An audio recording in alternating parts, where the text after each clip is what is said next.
This video is brought to you in part by the BoBo Broadcasting Network. For this and other great stuff, head to BoBoBroadcasting.com.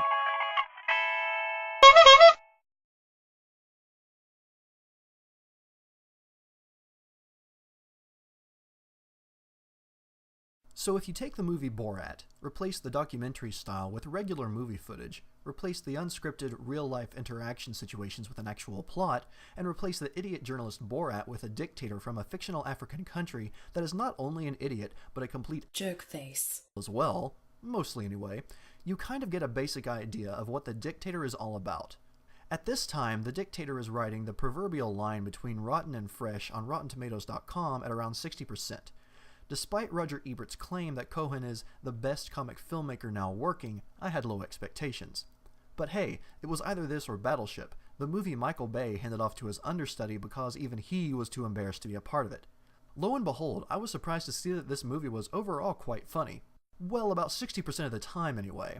The good parts of the humor, which normally revolved around Admiral General Aladdin being a complete poohead to everyone around him, ranged from chuckle-worthy to doubled over with laughter. The rest, however, falls incredibly flat and is extremely awkward, though not in a funny way, unfortunately. It's this inconsistency that really brings the film down, but the good parts can help you forgive, though not really forget those parts. In true Cohen form, the plot is overall negligible. While only moderately more developed than Borat, there are sincere moments of slight character development that somehow manage to humanize Aladdin enough for him to become somewhat of a sympathetic character. A lot of this is thrown out of the window, however, when he continues to be his normal offensive self. Did I mention that this movie is offensive? Because it is. Extremely.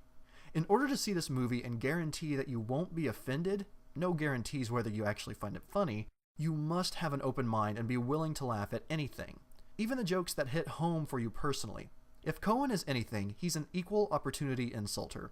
And really, if you can laugh at all of the racist jokes but can't handle jabs at your particular race, creed, religion, or orientation, then you're the definition of a hypocrite. No subject is safe.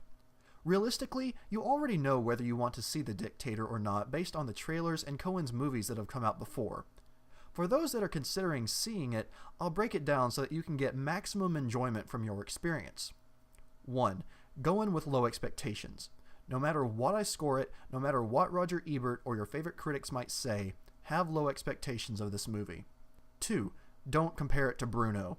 I never saw that movie, but I've heard enough about it to know that it sucked. This movie isn't great, but it doesn't suck. 3. You will be offended at some point. Just suck it up and laugh along. 4. Have a snack on hand. The majority of blah humor starts around the 10 to 15 minute mark. Just grin and bear it, because the good stuff will be worth your while. And that's it. Not much else to say. No outstanding performances by anyone involved, although Ben Kingsley was enjoyable. Anna Faris was okay, but her character is mostly just a bit role. If you usually enjoy Cohen's stuff, you won't be disappointed by The Dictator. If not, trust me when I say that there are funnier movies to be seen.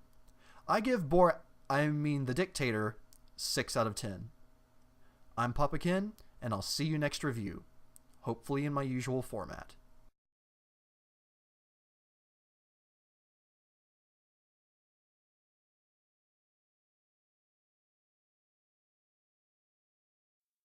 This video is brought to you in part by the BoBo Broadcasting Network. For this and other great stuff, head to BoBoBroadcasting.com.